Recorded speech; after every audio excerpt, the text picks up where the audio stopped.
Hey folks, Dakota Morgan here, host of the Comic Chronicle podcast, which you're about to listen to now. But before I get into this episode of Corinna, I want to let you guys know, if you want to catch the show, you can on Apple Podcasts, Stitcher, Spotify, or comicchronicle.podbean.com. Subscribe on there, and listen away for new episodes every Monday. Every now and then we'll put them up on YouTube. Actually, every week we'll put them up on YouTube, and sometimes they are audio, or visual, correction on that. They are visuals, you get to see me talking one-on-one with the guest. Every now and then, though, sometimes they don't want to do it, so we don't do it. We respect privacy here. Hopefully you guys enjoy the show. Subscribe for more on the channel, for more unboxing, video game playthroughs, and stuff like that too, if you're watching on YouTube, which you are. And as well, leave a like on the video. Also, guys, if you want to stay in touch with me, you can. For the podcast I do, comics, or comic writing that I do, animal caretaking, video game stuff, all that jazz. Dakota Morgan 3 on Twitter and on Instagram. Don't mind Jasper. There he is. Over yonder. That's my cat, Jasper. He's been made cameos plenty of times. My girlfriend, Michaela's actually around the corner. Love her so much. And, of course, I am at Dakota_Morgan97 on Instagram. And on Twitch, CodaRex with a K, 97. Thanks, everyone, for tuning into this episode. And let's dive right in to my talk with Corinna. Yes, it is a go. So I like to start the show like this laid-back show that we do. I really like to start the show, though, as I do with every guest that I have on the show. Corinna, welcome to the show. Thank you. Of course. And I got to say, this is going to be interesting because we actually relate on a lot of stuff we do for work, to be honest. That sounds cryptic and kind of weird, but we both have a background, one in writing, two with animals. That's my favorite kind of cryptic. Yeah. Kind of, yeah. I mean, it works. But I saw when I saw your Twitter, I was like, let me give her a follow because obviously I read Green Lantern and I loved it. Thank you. Like, of course. And as a fellow comic book writer, I write like 6 series right now, hopefully 7 soon, hopefully. And it's a lot of work. And also too, I work and I saw and I'm like, oh my God, she does this. She works in fossils. Like, likewise too, I used to work at a fossil lab here in Arizona, and I used to work at a zoo for 4 years. Now, currently, for my day job, I work at an animal hospital for oncology. So, yeah, I'm thinking, she's like the female version of me. Holy crap. That is so parallel. That's amazing. Where in Arizona? Phoenix. Phoenix. I'm trying to think what the fossil labs are in Arizona. There one is the Southwest. It's for not the Midwest. That's the one did an interview on not too long ago. It's the Southwest Museum of Natural History. Oh yes, of course. Yeah, and so it's the program we used to do there is you could bring in people for really all over, like any age. Well, the age you don't want like a 5-year-old running around on a fossil lab, True. But teenagers and kids and young adults and adults too. We have paleontologists that run the show or run the program there for Southwest Paleontological Society. I did that for a couple years, went on a few digs, dug up a Glyptotherium, worked on a Brachiosaurus, what was it? Saber-toothed cat, worked on. We had like a huge thing in there, and it was volunteer work, of course. You're not being paid for it, but to be able to do this stuff there, it was amazing. Did that for years, and greatest job in the world. I'm going through total withdrawal this year. It's the first year in 3-4 years that I haven't gotten out in the field in the summer, and it's a blow. It's true. Well, I don't know, because there's some people who I know who were going out in the field in the summertime, and there's some people who were doing lab work and such like that. And I think it's very rare, but some people are going out in the field. Yeah, a couple of friends of mine did, and but usually the dig site that we've been active at is really large, and it takes a lot of people working in close quarters. So out of an abundance of caution, even though it's obviously outside and very hot, but a lot of sunlight, it's still communal cooking is not really something that should happen right now. No, you don't want it. Well, it kind of reminds me, because I made a joke the other day to someone, and they're like, what was your fitness program for those couple of years if you were doing work at the zoo and then doing the stuff at the fossil lab? I'm like, well, my program was science. Like, what are you talking about? I'm like, do you think fossils are light? Do you think, and it's really hard to dig them up. Let me tell you, it's a lot of work. Yeah. Some of them take a jackhammer, so yeah. Oh my God, yeah. Or like construction vehicles or anything like that. Like, we had one. It was an Elefante family. It was in the Mastodon family, and I'm trying to trying to think exactly which one it was. I know the picture of it. I did never remember his name, and I love him because he's the one with the jaw who turns into two tusks on the bottom. And Oh, yes. Is that is that a Gomphotherium? Yes. And one of those guys, and was on the hood of a pickup truck. And I remember when it first came in. If the folks listening right now, we are going to get in the comics. Don't worry. But when we got into there, like I remember I got in. I'm like, why is it on the hood of a pickup truck? I said, oh, that's the only thing we could use when we got it out a few years ago. Like, get out of town. They're like, oh yeah, and it was helicopter lifted, and you could see where the hooks were for the helicopter rope. People don't believe this happens. They don't ever believe it. Like I heard a story on a podcast the other day. These guys dug up a brachiosaurus, like this very pristine brachiosaurus, and they dug it out, and it was in the middle of nowhere, so they had to rent horses and wagons, and they brought it out with horses. Yeah, I was like, holy shit, that's amazing. That actually is amazing. Oh gosh, we only had donkeys wandering onto our dig site. We didn't actually put them to work, though. You maybe could. Oh, it's a donkey. I don't know. Yeah, they might be a little stubborn about that. Yeah, just a little bit. So you've done housework. You had some background in zoology, and then I was drawing a blank on the animal in your old Skype photo in there. How did that start about? We'll get the comics. Don't worry. So I got you on the show, but I'm like, shit, we get to geek out about everything today. Well, to be fair, all of my comics do have animals in them. So yeah, I have a background in zoology. That's what I went to school for. And I did work at the LA Zoo for a while doing research, mostly on apes, great apes, and some on elephants, and also on Red River hogs. And then I did work at a wild animal hospital for a while, about 5 years. That was over there near Malibu. So we got to rescue lots of sea lions and elephant seals off of really rich people's beachfront property. Jeez. Oh, that sounds like an adventure. You know what?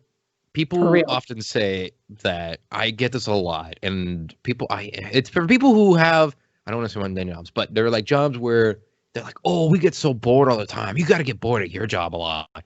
And the immediate answer is, hell no. Are you kidding me? Like between the zoo, I mean, the craziest shit that happens at a zoo, and working there, working at an oncology center, and then also with fossils back in the day too. Like, you never get bored. And also writing comics and books. Like I have a paleontological book I'm working on right now. Like you never get bored. You never know. I totally agree with that. That is not, none of these are, I can't remember the last time I was bored. Yeah. If you get bored, oftentimes something crazy is about to happen. It really oh, I'm kind of bored. Nothing's really going on. Shit will hit the fans so hard. Oh, definitely. Yeah, I also spent another 5 years or so working at a private zoo that was at the Playboy Mansion, and that was not boring either.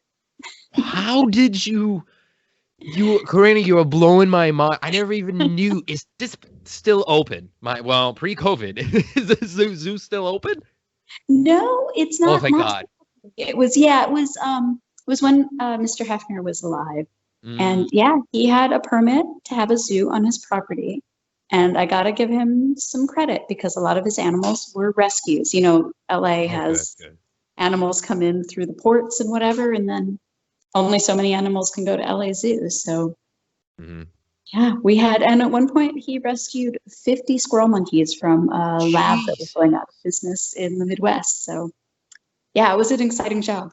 Wow. Okay. I was about to say, wait, was this Tiger King scenario? Because it is like, if you're breaking the lid on this shit, like that would have been amazing. You could get a lot of money on Netflix. You really could. No, we were not doing anything like that. There was nothing weird and shady. But we did have Chuck Woolery's cockatoo that he didn't want anymore. So. So how with all of this? Because this is often what people ask me. People ask me this all the time. Like, how did you do all that stuff before? Like, might I add to worked at Jack Hanna? I've never said this on record before. I worked at Jack Hanna on a show once. Wonderful man. I found his autograph the other day too. It made me think of it. I'm like, I was 12 or 13. He talked to me for like 2 hours. He did not have to do that. And he's like, you're 12, 13? I'm like, yeah. He's like, you're over the age of 10? Come here. Here's my penguin trainer. Here's for the African black penguins. Here's the golden eagle over here. Here's the cheetah. Oh yeah. It's like, he's a wonderful guy. I did not expect it. And he was a small town he came to too, back when I volunteered at a Midwest museum back in Illinois. Oh yeah, and he was so sweet, because I used to take care of snakes, and I was taking care of Black Mamba and like a 14-foot long python. Like, about Princess Nice. got to like 13, maybe 12. Her name was Princess, but she was far from it. My God, she was like, ugh, ugh. Well, yeah, I wanted to get that on a record because I didn't. People often tell me, how was he? How was he? But yeah, but I am curious though. How did you become a writer, and especially working comics? Yeah, it's funny. Well, Gabriel Hardman, my husband, he was working in comics way early on. And then he was working in movies. And eventually we made a comic together kind of for fun, which is a horror comic. I'm from Florida. And it was, oh, yeah, it was, speaking of snakes, right? Yeah. So this was set in the Everglades, and it's sort of a love letter to my former home and the weirdness that is Florida. And we were lucky enough to have it picked up by Image Shadowline. So Mhm. yeah, and after that, just kind of it's funny. It's like all of my jobs, I just kind of fell into doing it. And it's like, well, this is actually really cool. I mean, I had been writing other things and short stories, and had a lot of like horror shorts published in various, Mhm. Ghost Story, Anthology of Canada, things like that. And Yeah. So, and then I started doing a couple of things, like I did a book that was Vampirella versus Aliens, and a couple of I need this. I need this book. I want this book. actually Number one. it's a lot better than you would think, because it turns out Vampirella can survive a chest burster. So, Oh, we live in a wonderful world where aliens are making a comeback, and I love it. So yeah, I know. So I was just really lucky. A lot of what I've done in my life, I've just been really lucky, known people that were willing to give me a break, or known animals that introduced me to people, or that sort of thing. So, Which, yeah, I think it can be said for all the stuff we do. Like, it's very much so with animals, with anything like that, and writing, and comics especially too. And people often think, oh my God, you must have did this really good thing or went to school or anything like that. But a lot of times in comics, you do fall into it. And I don't think a lot of people recognize that. Hell, with that's animals, you do absolutely too. true. It's Yeah. it's really weird. It's very weird. I don't know what the thought process. Maybe it's because like most things, like, oh, you need to go to college, you need this stuff too. When there is a comic book college, and it is good if you go to school and college for animals, especially, it's really good if you do that. But oftentimes, like, to get the best jobs that you want, you just tend to fall into it. Yeah, just kind of like most of the jobs I've had that have been my best jobs, I just started out because I loved the work and I volunteered. And if you keep showing up and you keep hanging around and you're semi-competent, eventually people might be like, maybe you could do this for money. Yeah, that's the thing. And when you hear that the first time, you're like, I can get paid to do this? Are you Right. shitting me? Like, the first time I got paid for a comic book, I'm like, man, what do I buy with this money? I kind of want to, like, what do I do? I feel dirty. What is this? Got to mark something. You got to mark it. This sacred tiny paycheck I got. Oh my God. You know what? I'll say it on record. I have zero qualms. Like, I'm a collector of many different things. And I think I bought like a Jurassic World toy with it or something like that at the time. And I was like, you know what? I'm going to buy something that harkens back to my childhood. All right, let's do it. I have a bunch of those too, I have to admit. Do you really? Oh, of course. Oh, Anything dinosaur, yeah. it's very true. It's very true. I will admit too, I do have, I don't know if you have any, but I'm not talking I have a T-Rex bone or anything like that. I have a few fossils actually in my home studio. I have actually a stingray tooth I was given to by a keeper I used to work with with stingrays. Yeah. Oh, yeah. Those are cool. Those weird flat looking. Yeah, and they got like serrations on one side, and they barely ever fossilize. But yeah, I was able to get small as hell, probably like half an inch. I got fossilized coral, some stuff from the Ice Age. I remember when exactly top of my head when I went for the Glyptotherium, and it was leftovers from a saber-toothed cat meal. It was like a rat of some type. We don't know what, but we figured it was kind of a rat. That's very cool. Look, I got fossilized root from the same area as well too, and then This is like my list of stuff people are going to break into my studio for. I don't know if I want to continue. It's nothing bad. I was giving this stuff as gifts. And then I got a Mosasaurus tooth as well. Oh, that is very cool. Mosasaurus they're so crazy. Yeah, I actually my best piece is not a fossil. I got it at a prop house here in LA. It's a life-size ankylosaur that's made out of fiberglass. You have a life. What? It's small though. It's the kind. It's Minmi, the kind that live in Australia. In Australia, so it's maybe 5 feet long, but it's strong, so you can actually sit on it. But it's light enough that I can pick it up and carry it around. You're doing a better life than me because my God, that's amazing. That is. Yeah, I got really lucky. Of this prop house, it moved because it's expensive to be in LA, and they moved to the Midwest where they make a lot of horror stuff, and it mostly had horror props like bloody heads and hearts in jars and stuff like that. And there's an ankylosaur sitting there. I would kill. How much did you pay for him? If you want to get disclosed that, you don't have to if you don't want to. But how much? No, it's fine. I'm trying to remember now. I actually did spend a royalty check on it, which was not a huge one. I think it was about $175. That's another behind the scenes business thing is people sometimes think royalty checks are always going to be huge. No, they decline after a while. They don't. Yeah. And sometimes they don't start out that big. I got one from DC the other day, but I think it was $16. I got you beat. I got the biggest royalty check you'll ever admit, and this is quote unquote biggest, mind you. This isn't like I want you to think. How much do you think it was? This is a real check I got from royalties. Was it for less than the price of the stamp that they said it was? Because I got one of those ones. Yeah, it was a penny. Oh no. I open it up. I'm like, oh sweet, I can use some extra cash from this project I did a while back. No problem. I open it up. Here's 1 penny. Like, I can't even spend the gas to drive to the bank to cash this thing. I grew up at a dollar store where there was candy you could get for 25 cents. You couldn't even get one of those. Like, oh man. For a wishing well, maybe. Throw a check in the wishing well. That'd be amazing. What are you doing? Are you throwing a check in there? It's a penny. Oh, okay. It's a penny. It's biodegradable. Yeah. Yeah, it's fine.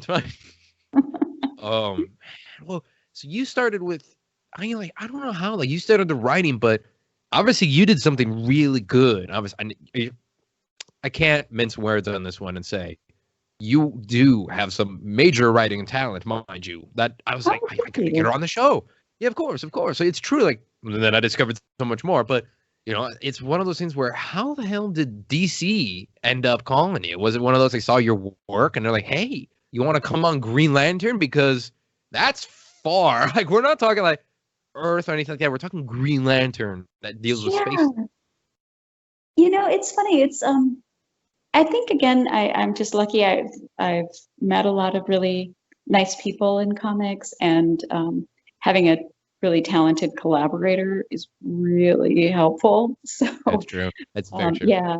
So Gabriel, actually, we were on tap to do through a couple of other things that didn't go forward first, where we had been talking to them about, relaunching this or relaunching that. One of them was Metal Men, in fact. Oh, yes. But a lot of things I think in comics, for everything that I've actually had published, there's probably 3 or 4 things that didn't quite make it out of the gate. So, which is normal. That's absolutely normal. Yeah. One reason or another, somebody loses the license, or they pick somebody else's. Sometimes it's a bake-off and they pick somebody else's idea. But I feel like with Green Lantern, we got really lucky because since it was an Earth 1 book, we didn't have to fit into all of the existing continuity.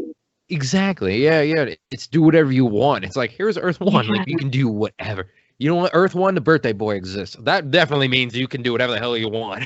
Right? It makes it so much. Sometimes it can be fun to play with continuity. I've certainly done many different license things where they were like, no, this is very much like this has to conform. Yeah. Worked on some Star Wars before it, went to Disney and stuff like that, where they're like, no, continuity is definitely a thing. It exists. Please follow. It's like, here it is. But this was actually a great opportunity because, I love space science and I love science fiction. And even though I tend to write more horror, I also really like some lighter sci-fi stuff. And it was really fun to turn to that and not be bound up in because gosh, the Green Lantern continuity is really, really tangled. Oh, it's like 1984 curly hair sprayed and just poofy type of tangled. We're like, I don't even know what's what. And they're like, ugh. And I make it known, I do love Green Lantern with a passion. I really do. But it is, that's a whole book you could write just on Green Lantern continuity, to be honest. Absolutely. And I read a ton of it before we embarked on the project. And from the origins, it's, he's changed so much. And there are so many different ideas of what he was like and how he handled things and who was involved. And oh my gosh. And I know that there's hard stops, of course, where it's like, okay, so all of that continuity is thrown out. We're starting from scratch. But it's, for some reason, Green Lantern just attracts. It's like he's like a magnet, like Hal at least is like a magnet. It's true. Everything, like, I guess it's because there's so many different characters that can go alongside him. It seems like even at points when they're like, okay, we're going to reboot this. And then within a couple of months, it's just tangled up again. So. Yeah, it's one of those, like, it's very tough to write for. And there's, like, Green Lantern's one where it's like the big names that you know of. Like, one of the ones I found out that at first it was tough to write for was, and you're going to laugh at this, because actually one of my comics involves dinosaurs. Not in, like, a fun, like, science-y kind of way, too. Where we actually... Yay! Yeah, I know, right? They're like, well, what are you going to do with it? We want to have this in there. Like, no. Like, well, what are we going to do? We're going to do the ones that were alive in the late Cretaceous. Because those are the last ones that would be... We're going to just choose that and go with it. Like, well, that limits, like... What? Yeah, right, like... One survived on an island. We're going to do late Cretaceous and they evolved because that's what keep it. We're not going to do ones from the Triassic or the Jurassic in there. No. Yeah, no, that would be a long haul. Yeah, right. Because then people like me and you would be like, hey, wait a minute here. Yeah, what's that guy doing? Yeah, what the hell? So I found out writing for dinosaurs was actually kind of tough, but I couldn't even imagine writing for Green Lantern. And I love Hal. Like, it's funny you should say that because I've recently done a couple of projects where I also wrote for dinosaurs, and you're right, it is actually really tough because unlike Green Lantern where you can fudge stuff and go, well, really my continuity is this. With the dinosaurs, between the time I had just written something about Spinosaurus last. Oh no. And you saw all that new research came out, and I was like, oops. Yeah, like, oh. What can you do? It's true. And you know what? I also want to put on record, I love that new Spinosaurus, by the way. I do too. I wish I'd known, Yeah, right. You do. Someone heard, so what was the name someone gave me the other day? Oh, it was the killer swan or something like that, because it's like when it gets out of the water, it's kind of weird, but and it's got that kind of shape to it where they're like, yeah, it's the dinosaur swan, or even better yet, the killer swan. I heard that and I was amazed. Yeah. But yeah, that had to be. Well, I think though, kind of touching upon it again is, I think writing for dinosaurs, it's tough. Comics it was too. I don't want you to spoil anything or get in trouble, so I don't want you don't have to mention anything, but. Is you're trying to write for dinosaurs is you got to do what's not been done, and that's tough because it's been going on so long. There's been so many. We're at the point now where there was a movie about a velociraptor pastor. Like we're at that point.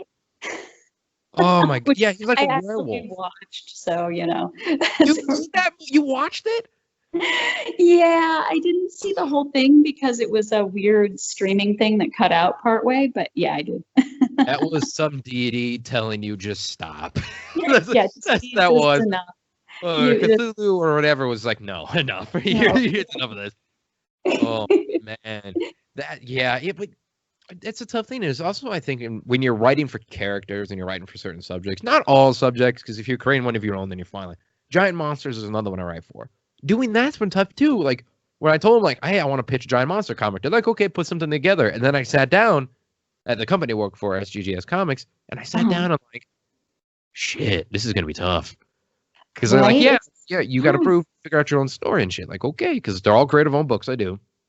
But to sit down and figure it out, you're like, oh no, what can I do? It's not been taken. It's like, oh, like it's that tough, and it had to be. Was it that way with Green Lantern 2? Like with continuity, you don't want to like trample on someone who's been doing it. Was it in that continuity kind of meshed pile of spaghetti as well? Well, I mean, yeah, it's a funny thing because in something like Green Lantern, it's like with the Earth One books, we had to think about doing our own thing, but then we also had to make sure that they were recognizably the same characters that everybody knew and loved. Mm-hmm. So it was almost like a different sort of challenge than some other things, because even though we were creating our own spin on it, it couldn't go so far off. You couldn't, still had to have the ring for one thing. Yeah. I mean, Space. You would think, hey, you know what? They've know. written those things, Corinna. I'll be honest. They've written those things where they did not have those. So hell, it's possible. No. but for what's essentially a reboot in a way, it felt like there were certain things that just had to get in there. So a lot of what we talked about initially was just what are the essential characters that we want to tell in a story that's the type of story we want to tell. And after we got that nailed down, then it was sort of looking at, okay, what are the essentials of these characters' personalities? And we're like, okay, well, that kind of skips all over the place too. Or which ones do we want for our story? So with that, it was sort of like it was almost, I don't know, like making a sculpture, like chipping away what we didn't want instead of adding like a painting, if that makes sense. Yeah. It's, you have to find down, like, refine or chip down, or someone put, who was it? It was a friend of mine, and I remember he worked at DC at one point. He's gonna kill me. I know he listens, and I'm drawing a blank. But he said you got to sculpt your comic. You have to sculpt what your character is trying to do for character development, for understanding and stuff like that. It's all about sculpting your art piece from the material that's already there. Right. Yeah, exactly. And, and Gabriel is really, since he works for films and that kind of stuff, he's very focused also on action beats and how to make sure things are suspenseful and that sort of thing. And he does that in the art and also in the writing. So then it's sort of, okay, we have these essentials. Now we got to put these essentials into a story that is exciting and has stakes, but also seems like these characters make sense in that story. So I feel like, and obviously he did a ton on making sure that worked and that everybody looked correct and looked like, because that's the other thing too, you have to capture them in a way in comics that they look like the characters that you know and love, but they also look like they belong in this particular story. So it's funny, I feel like in that way comics are sort of their own thing compared to, I don't know, writing a novel or something. Yeah, well, that's what I was curious on too, is which do you prefer? Because honestly, I've written for books and scientific papers as well, and obviously medical papers, because you got to write those up. They feel like papers when you have to type a report. Oh my God. That's you for animals. Holy crap. Let me tell you, the oncology center's not been kind in that type of thing when I have to type up something like that. But oh goodness. Oh yeah. But I can imagine. Yeah, it's in comics too, but I'm curious on your front here, which do you prefer doing? Do you prefer writing such as, novels or poetry or anything like that, or short stories, or do you prefer all that section or do you prefer writing comics? Like, which one do you think is one you prefer because it's easier or whatnot as well for your type of thing? Because every writer's different, but I'm curious on your side.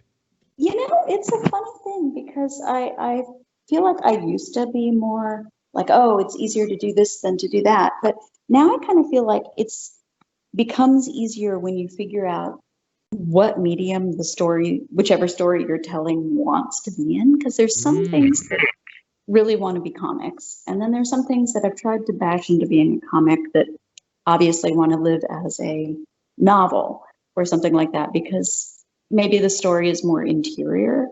And, in comics, you get too many voiceovers. It's a little distracting. Yeah. And sometimes it's better to see some stories, though, with a comic. Kind of like going on what you're talking about.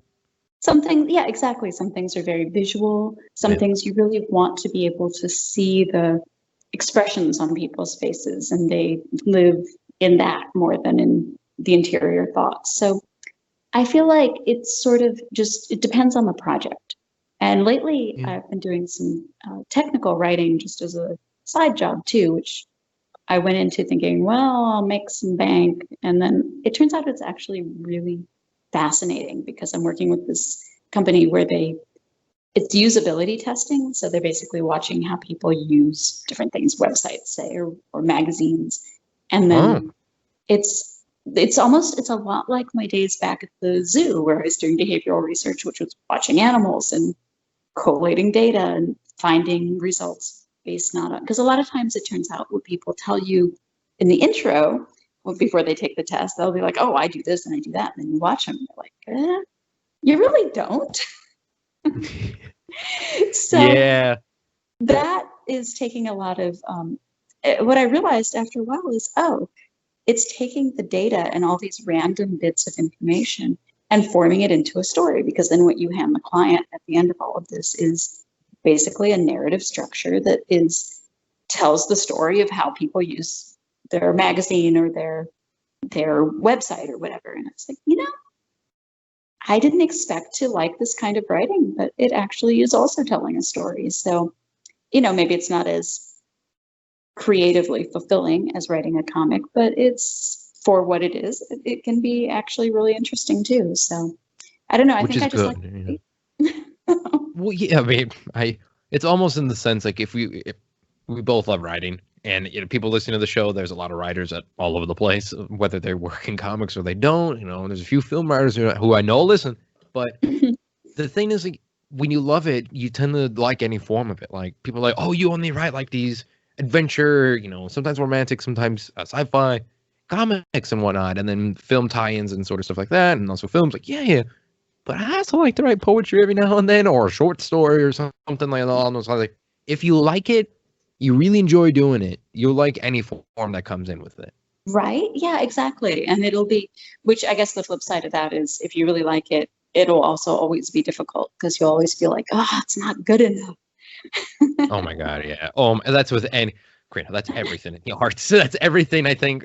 If you're really, it's that and everything in the arts, because we know who the worst critic is in each one of our careers, and that's called ourselves. Oh, absolutely. Absolutely. Yeah, like even with the technical writing, I thought, well, I'll just dash this out and it'll be done. And I find myself fiddling over, word choices in the reports, and I'm like, what are you doing now? Yeah. Oh my God. Yeah. Like none of my comics are in the stores. We're trying to get them all printed out, but COVID sucks, so that's been proven to be difficult. But it's been terrible for getting comics out. Oh my God. Oh, we've been really trying. So ours have been digital online stuff on social medias and Comixology a little bit. I think someone on it now. But we've been trying to do that. And every time one is about to come out, like the day beforehand, when they were coming out, especially before the COVID too, I always was like really fidgety and I could not sleep the night before. I'm like watching videos. I'm like all this shit like that. It's like, oh my God. Oh God. Like I know the fan base, and it's hundreds of thousands of people for each one of these books. I don't want to disappoint because and you just know if there's a typo in there, you will not find it until after. Oh my God, yeah. Oh, it's published, the art's done, everything's done, and you're rereading it. You're like, oh yeah, let me reread it like with the fans and stuff when I'm reading through it. Ah shit. No, damn it. And it's a typo, and they know, and they're like, "Oh, there's a typo here." And I'm like, "No, it's not. Just keep reading." Just don't. You know the typo. Just too late for a typo. It's impossible. It can't be in there. Oh, yeah, no, your eyes deceiving you. You need glasses. I'm sorry, you're going blind. That's all it is. It's yeah. Obviously, it can't be me. Of course, I found a typo in a New York Times story this morning, so you know. Did you really? Yeah. Yes, that's amazing. Oh God. You know. Do you want to put him on blast on what it was? Like, was it a very important article, or was it like no, it was something just a little, not so important? It was something COVID related. So I know it was something that they were trying to get out quickly, but it was just missing the word "of" in a sentence. Serious? Yeah. Oh wow. Oh, wow. Oh wow. Someone definitely might be listening is like, "Oh no." My heart just went out to them, I have to say. Oh, it does every time. People are like, "Oh, do you critique writers?" I said, "Fuck no." Right? Why would I do that? That sounds so mean. They're like, "Oh, but what about fellow comic writers? You got to critique them. You guys critique each other's work." I'm like, no, we play roast, but then in the end, we hug each other, and I'm like, "Oh, I'm sorry, I don't mean that because Yeah. no, you can't do that." It's the one profession where it's like you can't, because if that's the case, it's over. It's because you'd be like, "Oh my God, I suck so bad. This is so terrible." Like, oh, and it hits you no matter what. Like, Oh, totally. Yeah, I have 2 different writing groups, and our writing groups are basically for gentle criticism before something comes out, and after it's out, absolute full-fledged, yay, you did the thing, you know? yeah. Oh yeah. Oh yeah. And it's yeah. It's and we have to have thick skin too, because overall in general we work in the animal field. So or have done work in animal field. So we definitely have to have thick skin. But when it comes to writing, that thick skin goes down to a millimeter. Oh, always. I keep working on toughening it up, and yeah, it's hard. Yeah. Oh yeah. Oh, and again, this goes into the weird, boring thing, but like I did an emergency operation and helped with the emergency op on a guinea pig 2 days ago as of this recording. Yeah, I've never it was. had a guinea pig. You never had never had one before? No, I've never had one, and I've never worked on one either. Oh, let me tell you, they're interesting. I don't want to give too much details because privacy and such, but let's just say it was a very interesting one with the future kind of looking a little bit for him, but we're like, oh my God, like what shot we're gonna get? And the doctor's with me, and we're kind of going in, and we're like, the shot's too big, and we're trying to find the vein, there's a muscle on there, like, oh no. And we're all of a sudden like, well, we got to use an insulin shot. I'm like, God damn, that would work. And like, yeah, okay, let's use the insulin shot. And meanwhile, this doctor has like 7-8 degrees. She's very smart. Dr. Hershey at IVO. I don't know. Yeah, that's integrative veterinary oncology. Like, right. Yeah, you need it. Yeah, she knows her shit. And so we're like, okay, let's get the insulin pin in there. It's like, I'll be damn. Because it was like a thin needle. You needed a thinner needle to be able to get the vein and stuff like that as well. Right. It was very crazy. I would never figure insulin. That is really clever. Well, it was and people may be thinking like, well, why did you do an IV or anything like that? I want to correct and say this was an emergency scenario, and none of the equipment was out because it was the end of day, and we were all about ready to leave the hospital, so we had to do an emergency. I want to make that clear so people know. No, having worked in a wildlife hospital, and you don't always have everything that you need, because you never know. It's not like humans where it's like everything kind of fits. I mean, I know there's kids and adults, but yeah. When I worked at the wildlife center here, we treated hummingbirds, we treated pelicans, coyotes. Not the same equipment works on everything. And if all of a sudden you had a goose come in and you'd just been working on songbirds all day, you didn't have everything out. Exactly. And also too, we don't really work on exotics. We have them because I take care of them at the hospital. They're boarded there, but like macaws and stuff like that. But guinea pigs, like, we're not braced. It's mostly cats and dogs that come in. Yeah, guinea pigs. That's a weird one, because it's a weird size too. Because that's not kitten sized. It's a little bigger. And that's not dog sized. And I'm sure their physiology is very strange. Oh God, yeah. It's when you see the first time, because like yourself, I never really handled guinea pigs really at all. Because I was doing a zoo, I was doing heavy exotics. Yeah. And I was volunteering there and working there at the job too. And you never like you see the feet, like the back feet of them. They're like 3 inches long, or I think maybe 2 inches long. It's fascinating, utterly fascinating. Like Google guinea pig feet, and you will be in a bright pink. I'm gonna after we get done with this, I'm gonna go Google guinea pig feet. It's a 50-50 shot. You're either disgusted or you're fascinated. It really is. Well, after I discovered how utterly bizarre rabbits are, like rabbits are really hard to treat. Oh my God, yes. I don't know if you've had much experience with those, but yes, I take care of those too, actually. There and yeah, they have to trim down their. This is now like a fact show for people in case anyone's wondering. But you have to like give them something to chew on. It's why they love carrots and everything else.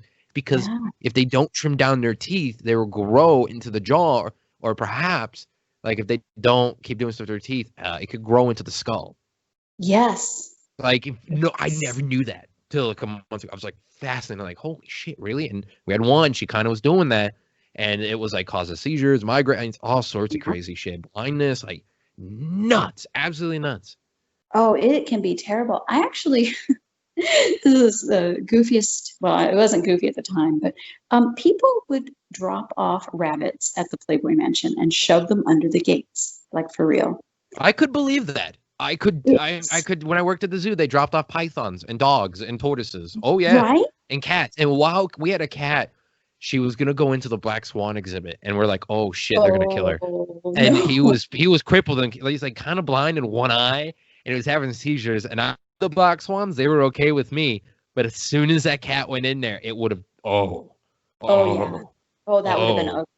There was also like 10 feet down, the ocelot was in there. So either way, that cat was gonna die, and I'm like, we gotta capture this cat. Did you get him?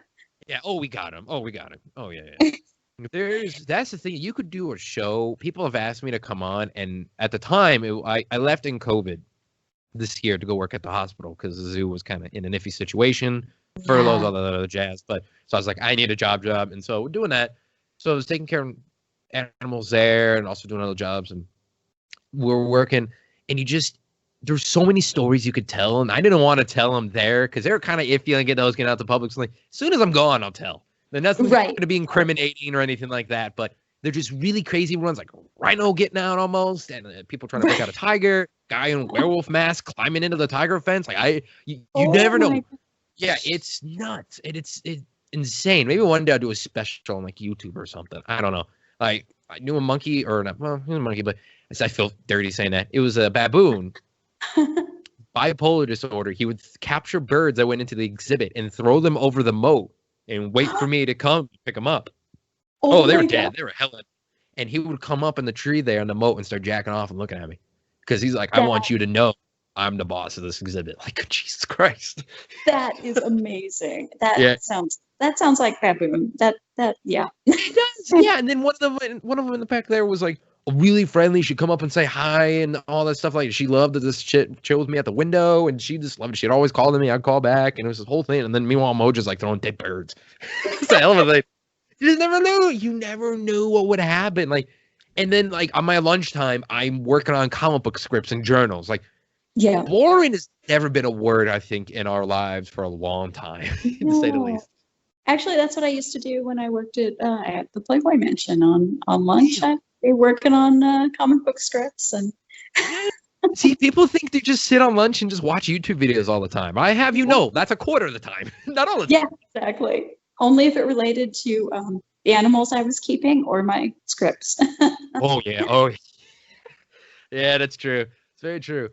Well, I just want to say we're coming near the end of the show, and I want to say thank you for coming onto the show. This has been a blast. Oh, this was so much fun. I hope I talked enough about comics and not too much about dinosaurs, but or animals. Listen, we talked enough about comics, but we could do a science show. I mean, it's pretty good. Yes. I do want to put you on this podcast. If people want a full animal podcast, it's a guy who does a lot of stuff on YouTube. He's done stuff for Good Morning America, and he's younger, and he's a couple years older than me, so he's probably like maybe early 30s, mid 20s. And he does a lot of exotic animal stuff, and he brings on people to a podcast. You would love it. It's Animals to the Max. Oh, I will definitely check this out. Please, there's shark people who come on there, which I used to take care of sharks, like bamboo sharks mixed with stingrays. I Oh, I've love never. baby bamboo sharks. Oh my gosh. Oh, I love them. I love aquatics so much. I want to retire in an aquarium one day and just make comics when I'm off the clock. That's all I want to do. That's the Very goal. envious right now. I would have loved to work with those guys. Oh, if you ever do, I want to give you a fair warning. Have you ever pet a shark before? Yes, yes. You have. Okay, so you know the texture of them and stuff like that. Yeah. Then Yeah. I want to say it's always kind of funny because they always have to give you the warning, like, hey, they could take a chunk out of you. But if like a baby bamboo shark takes a chunk out of you, it's not a chunk. It's kind of like, I don't even know it's like, what is it? It wouldn't even maybe compare, depending on how much, if he actually bit you and decided to rip off a piece, it would maybe compare to like a sewing needle with a ballpoint end. And it wouldn't even be one of those. Like it's really like that. Like, would it matter? Like, would it give you a scar? Probably. It'd probably show in a tan. But would it be kind of funny? Yeah, I'd deal with some stitches. One stitch is all it would be. The worst scar I have is actually from a seagull. So Was it? So, yeah. Yes, I love it.